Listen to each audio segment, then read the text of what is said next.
Anak! May lumang bag ako na nabili ko sa ako'y okay, anak. Na, ayan ka na naman na yun. Bakit mga lumang gamit yung mga binibili mo, Nay? Baka may multo na naman dyan. Ang uwi, oh. Ito lang kasi yung ma-afford ko sa aking ipon ngayon, anak. Pero wag kang mag-alala na kapag mas malaki yung ipon ko, bibilihan kita ng bagong bag. Okay lang, Nay. Thank you sa bag, Nay, na binili mo. At least happy tayo. Yun ang importante, Nay. Dito ko lang ilalagay yung bag, anak, ha?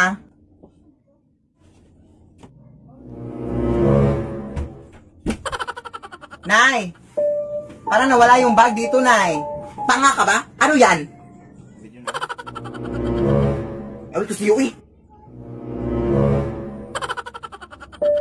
Ay, excuse me po.